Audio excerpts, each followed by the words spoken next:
आधे अधूरे मन से जंग कैसे जीतेंगे? लड़की हूँ लड़ सकती हूँ, इस नारे के साथ चुनाव का दायरा बहुत छोटा नहीं हो गया? गृह मंत्री Amit Shah door to door कर सकते हैं, पर्चे बांट सकते हैं, प्रियंका गांधी राहुल गांधी कहाँ हैं? अमित शाह जी तब नहीं गए जब उत्तर प्रदेश में आप पकड़ पकड़ कर उम्मीदवार बना रहे हैं, उम्मीदवार पर्चा नहीं भर रहे हैं, जितने बड़े चेहरे चले जा रहे हैं। आप पूछिए मुसलमान कहाँ जाएंगे? यूपी में कांग्रेस का चेहरा कौन है? तीन तिगाड़ा काम बिगाड़ा वाली भाजपा के बारे में पूछना चाहिए। नमस्कार, स्वागत है आप सभी का हमारे तीखे सवालों वाले शो तीन का तीर में। मैं हूं आपके साथ मेनका चौधरी और मैं हूं आपके साथ चांदनी धवन। आज हमारे साथ हमारे मेहमान हैं देश की सबसे पुरानी पार्टी के तीखे तेवर वाले नेता जो हरियाणा से आते हैं। आपके साथ मैं हूं जीनत सिद्दीकी। हमारे साथ रणदीप सिंह सुरजेवाला जी मौजूद हैं, भारतीय राष्ट्रीय कांग्रेस के राष्ट्रीय महासचिव, राष्ट्रीय प्रवक्ता। आपका बहुत स्वागत है हमारे खास कार्यक्रम में। बहुत शुक्रिया। पहला सवाल आपसे रहेगा मेरा, हम क्योंकि चुनावी बेला है इस वक्त, आप कहते हैं कि हम चार स्टेट्स में बीजेपी को शिकस्त देंगे और एक जगह पे रिपीट करेंगे, यानी कि पंजाब में। कैसे होगा जब कांग्रेस इतनी बिखरी हुई है? मुझे नहीं लगता। मुझे लगता है कि राजनीतिक असहमति और वैचारिक थोड़ा थोड़ा अंतर वो स्वस्थ प्रजातंत्र का हिस्सा है, नहीं तो इस देश पे डिक्टेटरशिप हो जाएगी। आपका इशारा था शायद चन्नी साहब और सिद्धू साहब की तरफ। एक पार्टी के सरदार हैं और एक सरकार के सरदार। मेरा इशारा छत्तीसगढ़ में भी है। मुझे ये लगता है कि जब एक व्यक्ति का शासन हो जाएगा, जैसे इस देश में है, जो मोदी कहे ना खाता ना बही, जो मोदी कहे वो सही। लेकिन कमान जरूरी है। आधे अधूरे मन से जंग कैसे जीतेंगे? आधे अधूरे मन की बात नहीं। इस देश में दिक्कत ही ये है, हम विचारधारा छोड़ के व्यक्तिवाद और उसकी महिमा मंडन पर उतर आए हैं। व्यक्ति भी जरूरी है, विचारधारा भी जरूरी है। विचारधारा के बगैर व्यक्ति गौण है, शून्य है। और इस देश में यह समझने की दोबारा आवश्यकता है और उसके लिए आप जैसे पत्रकारों का एक अहम योगदान हो सकता है। लड़की हूँ लड़ सकती हूँ, इस नारे के साथ चुनाव का दायरा बहुत छोटा नहीं हो गया? जी नहीं। अगर आप देश की आधी आबादी को छोटा बताएंगी, इस देश में मां को अगर आप छोटा बताएंगी, इस देश में शक्ति के स्वरूप को छोटा बताएंगी, तो देश ही नहीं बचेगा। अगर गृह मंत्री Amit Shah door to door कर सकते हैं, पर्चे बांट सकते हैं, प्रियंका गांधी राहुल गांधी कहाँ हैं? अमित शाह जी तब नहीं गए जब सेनगर वहां एक अबला के साथ अनाचार कर रहे थे। अमित शाह तब भी नहीं गए जब उनके गृह राज्य मंत्री के बेटे किसानों को रौंद रहे थे। 2 साल, 3 साल, 4 साल से केवल एक व्यक्ति, एक राजनीतिक दल, कांग्रेस पार्टी, प्रियंका गांधी, हमारे पीसीसी अध्यक्ष, हमारी सीएलपी लीडर, कोई जमीन पर है। कह रहा है कि पॉलिटिकल टूरिज्म, किसी अनहोनी का इंतजार कांग्रेस को रहता है। उत्तर प्रदेश में आप पकड़ पकड़ कर उम्मीदवार बना रहे हैं, उम्मीदवार पर्चा नहीं भर रहे हैं। मुझे ऐसा नहीं लगता। देखिए, इतना बड़ा प्रांत है, कुछ ना कुछ प्रलोभन, कहीं दबाव, वो राजनीति चलेगी। तो 2, 4, 5, 7 अगर उम्मीदवारों ने बाद में पर्चा नहीं भरा, उनके दबाव के चलते, हालात के चलते, या जबरन उनका पर्चा खारिज किया गया, वो उससे आप विचारधारा का निर्णय नहीं कर सकते। सुरजेवाला जी, आरोप ये भी लगते हैं कि प्रियंका गांधी जमीन तो तैयार कर देती हैं, उत्साह भर देती हैं लोगों में, लेकिन उस पिच पर समाजवादी पार्टी आ जाती है। लोग निर्णय करेंगे और लोग भगवान हैं। कोई इंटरनल एडजस्टमेंट तो नहीं है? सवाल ही पैदा नहीं होता। कई जगह ऐसी हैं जहां समाजवादी पार्टी की, कांग्रेस की, आरएलडी की विचारधारा या सोच एक जैसी हो सकती है। करहल में आप नहीं अपना प्रत्याशी उतारते हैं, ना ही आप शिवपाल यादव के सामने प्रत्याशी उतारते हैं। डिप्टी सीएम ने ट्वीट किया इसको लेकर, केशव प्रसाद मौर्य। परंतु केशव प्रसाद जी को तो पहले ये सोचना चाहिए उनकी विधानसभा क्षेत्र में क्या हो रहा है। उनको वहां से महिलाएं भगा रही, अच्छा, कि ना नल है ना सड़क है, तो इसलिए हमारी चिंता बाद में करें, पहले अपनी विधानसभा की करें। वहां एमएलसी जाते हैं, उनको धक्के मार के लोग निकाल देते हैं। क्यों? आप उप मुख्यमंत्री थे 5 साल, कम से कम एक विधानसभा की तरक्की तो करते। इसलिए वो एक पुरानी कहावत है, हरियाणा की, यूपी की, छाछ तो बोले सो बोले, चलनी भी बोले, जिसमें 1000 छेद। सुरजेवाला जी, आपकी पोस्टर गर्ल चली जाती है नाराज होकर। जाट हैं आप, आपके जाट नेता उत्तर प्रदेश में मलिक जी चले गए, मुसलमान नेता इमरान मसूद चले गए, ब्राह्मण नेता जितिन प्रसाद चले गए, ओबीसी आरपीएन सिंह चले गए, जितने बड़े चेहरे चले जा रहे हैं। सवाल के लिए साधुवाद। देखिए, जो लोग गए, मेरी उनको शुभकामनाएं और उज्जवल भविष्य के लिए मैं उनकी कामना करता हूं। एक साथी भी जाए तो दुख होता है। पर एक बात समझ लें, आप या तो सत्ता को लेने की लड़ाई लड़ लें या देश और प्रदेश बचाने की लड़ाई लड़ लें, दोनों शायद संभव नहीं। जिन लोगों को मैं एक सिर्फ एक लाइन और जिस दिन आरपीएन सिंह जाते हैं उस दिन हमने देखा सुप्रिया शिंदे कायर जैसे शब्दों का इस्तेमाल करती है। लड़ाई विचारधारा की है। कई बार कुछ व्यक्ति, शायद उनका चरित्र ऐसा हो सकता है, और मैं किसी के चरित्र पर लांछन नहीं लगा रहा, कि वो सत्ता में रहेंगे। मंत्री बनना बड़ा जरूरी है, राज्यसभा का सांसद बनना बहुत जरूरी है, एमएलसी बनना बहुत जरूरी है, मंत्री बनो चाहे प्रांत में भी बन जाओ, जरूरी है। ये उनकी इच्छा हो सकती है, मेरी बहुत शुभकामनाएं। परंतु अगर आपको लोगों की लड़ाई लड़नी है, देश की लड़ाई लड़नी है, विचारधारा की लड़ाई लड़नी है, तो कई बार नुकसान उठाकर तटस्थ रहना पड़ेगा। ये अंतर है। 40% महिलाओं को टिकट यूपी में, बाकी राज्यों में क्या फॉर्मूला होगा? चाहे बात पंजाब, उत्तराखंड और गोवा की करें। एक शुरुआत उत्तर प्रदेश में हुई है, जरूरी नहीं, और मुझे लगता है ये सवाल का जवाब हम पहले कई बार दे चुके कि वो फॉर्मूला एक दिन में रेप्लिकेट हो जाए। समाज में जब बदलाव होगा, चांदनी जी, वो एक दिन में कभी नहीं हुआ। यहां छुआछूत थी, यहां जात पात थी, और इस प्रकार की थी गरीबों, दलितों, पिछड़ों के साथ कि उनको कुएं से पानी नहीं दिया जाता था। आज 75 साल के बाद है, पर देखिए वो कितनी कम हुई, क्योंकि संविधान बदला। कांग्रेस ने एक नई शुरुआत की। अब महिलाएं जो हैं वो सबसे उत्पीड़ित हैं। लेकिन यूपी में कांग्रेस का चेहरा कौन है? यूपी में कांग्रेस का चेहरा कांग्रेस पार्टी है। कांग्रेस का चेहरा, कांग्रेस की एक नीति रही है, जहां हम सत्ता में हैं वहां हम सीएम का चेहरा घोषित करते हैं, जहां हम सत्ता में नहीं हैं वहां हम एक सामूहिक नेतृत्व से लड़ते हैं। कंफ्यूजन नहीं है क्या? जब प्रियंका गांधी से यही सवाल किया गया, वो कहती है मेरा चेहरा हर तरफ है। तो है ना, क्योंकि वो महासचिव हैं, पार्टी की नेता हैं, तो उनका चेहरा तो होगा ही। सोनिया जी, राहुल जी का चेहरा तो है ही, परंतु उसके साथ साथ एक नौजवान जो पीसीसी के अध्यक्ष हैं, और मोना जी तिवाड़ी जो हमारी सीएलपी की लीडर हैं, और कई हमारे एक और लीडर्स, उनका चेहरा भी है। तो कोई कॉन्फ्लिक्ट नहीं है। इट्स नॉट ए आइदर और चॉइस कि या तो मैं जाऊं क्योंकि मैं चौधरी हूं तो चौधरी के पास जाऊं, चांदनी के पास ना जाऊं। पश्चिमी यूपी में जब हम जाट लीडर कांग्रेस का देखते हैं तो नहीं नजर आता, और ये जो नाराजगी है, क्या लगता है कि आप अमित शाह की काट ढूंढ पाएंगे वहां पश्चिमी यूपी में? सबसे पहले तो मैं ये कहूंगा कि मैं हिंदुस्तानी हूं और मेरी जात किसान है।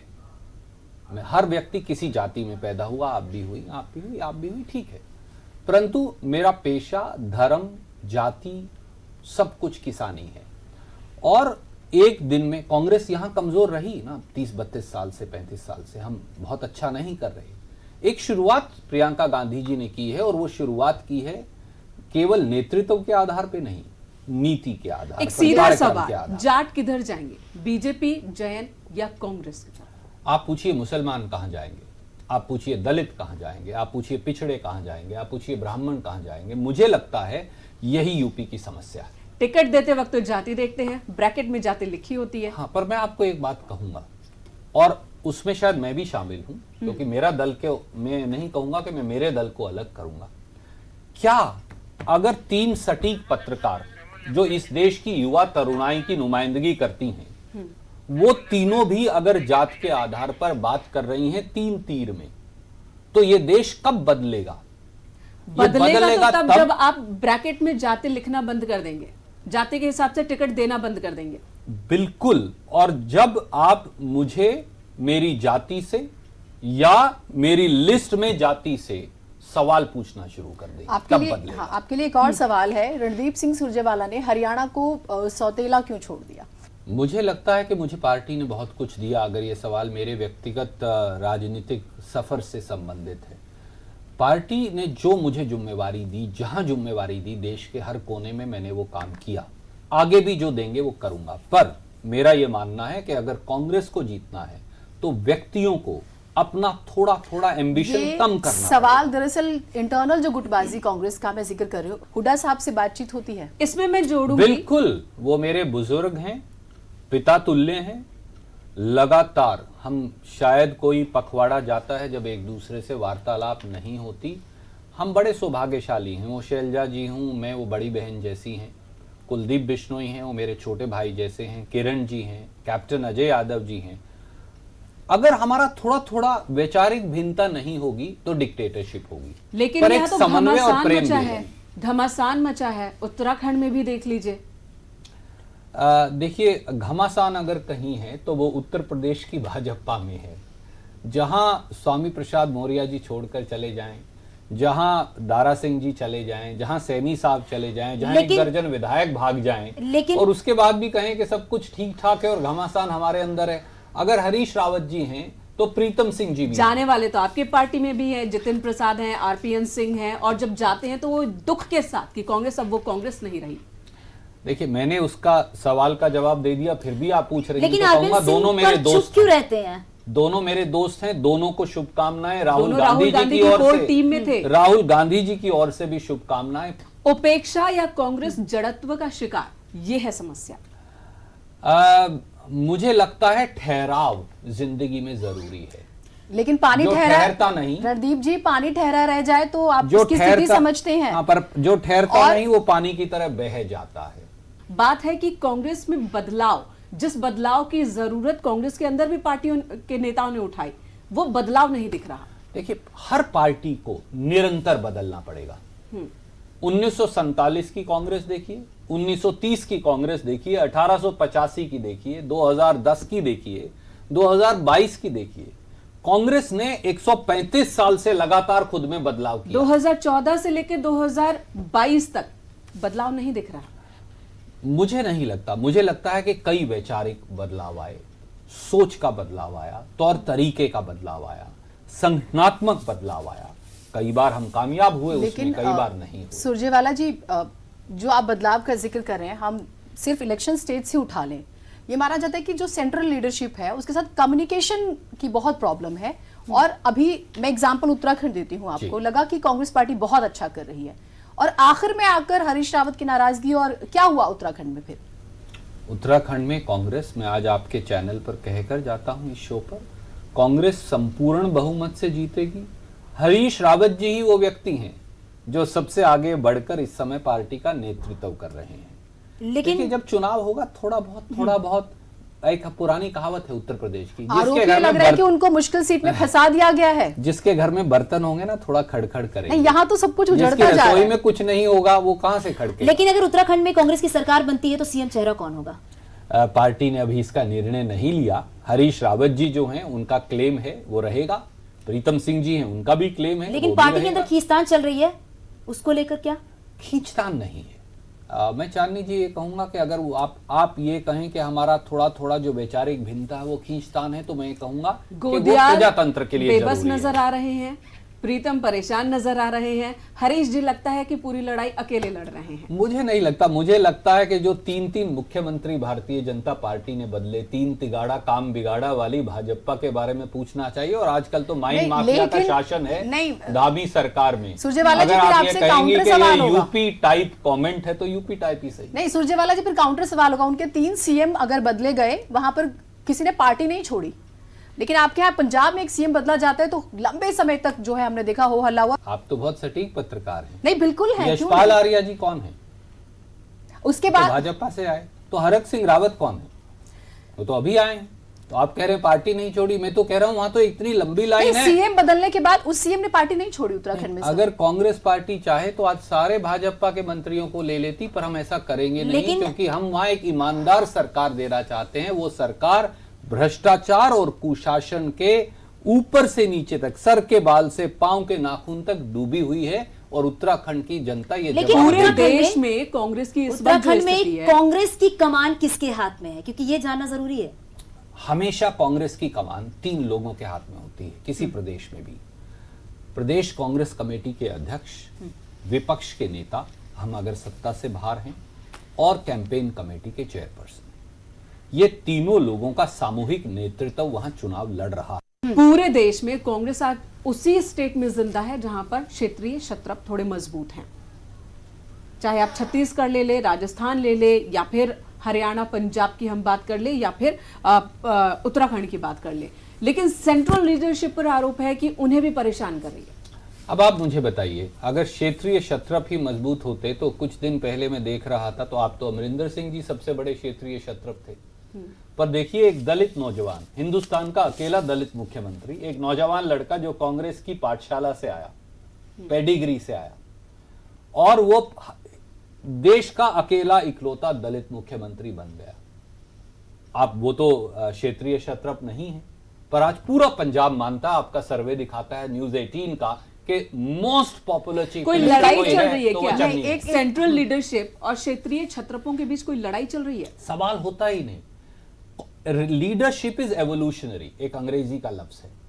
अगर आप एक ही व्यक्ति को रखेंगे, आपको एक लीडर के साथ आपको अगली पीढ़ी तैयार करनी है। अगर हम लीडरशिप की बात करते हैं, आला कमान को कि कम्युनिकेशन का गैप है, थोड़ा काम करने की जरूरत है, वो क्या नहीं सुनवाई हो रही है, और इस वजह से कांग्रेस की छोटी छोटी बातें बड़े हमें को विवाद के तौर पर बाहर आती हैं। दो बातें हैं। पहली बात तो G23 की आपने चर्चा की, उनकी मांग थी चुनाव की, और उनकी बात किसने बुलाया उन्हें वार्तालाप के लिए? सोनिया गांधी जी ने बुलाया, बात की। उनकी एक ही मांग थी कि पार्टी में चुनाव हो रहा है, बात खत्म हो गई। दूसरा, कांग्रेस की छोटी बात बड़ी क्यों दिखती है?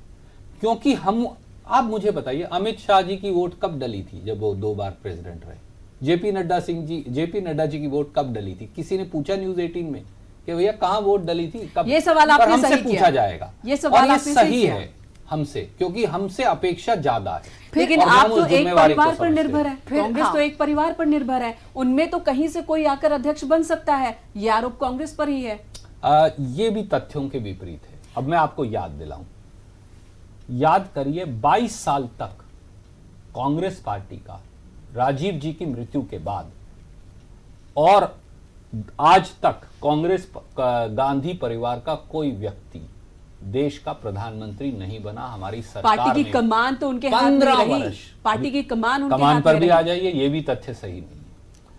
याद करिए, 1991 से लेकर और सोनिया जी अध्यक्ष बनी 2001 में, पार्टी के अंदर 21 साल तक सुरजेवाला गांधी जी। परिवार का कोई व्यक्ति अध्यक्ष नहीं। अब आपसे सवाल ये, कांग्रेस पार्टी किन मुद्दों के साथ मैदान में आ रही है चुनाव में? ये सबसे सार्थक बात है।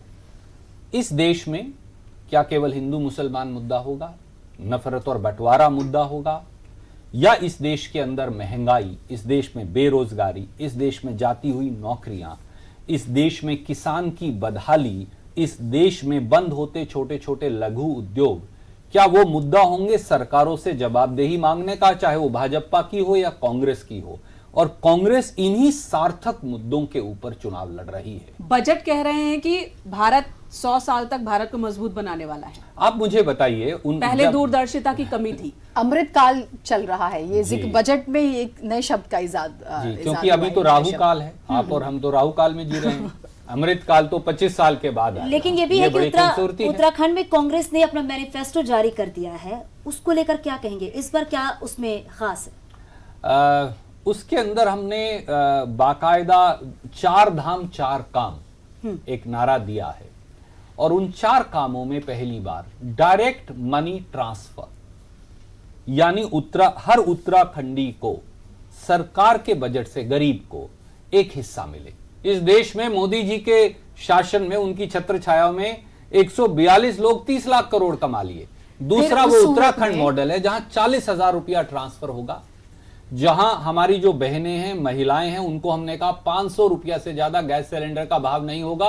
मोदी 5,000 में बेचे, 4500 रुपया हम देंगे, घर चलेगा, घर का बजट नहीं बिगड़ने देंगे। तो इस प्रकार से हमने 4 धाम 4 काम की एक नई शुरुआत। सुरजेवाला जी, अब वक्त हो चला है रैपिड फायर राउंड का। एक नाम बारी बारी से हम लेंगे और आपको आंसर करना है कि उसके बारे में तुरंत एक शब्द या एक वाक्य में।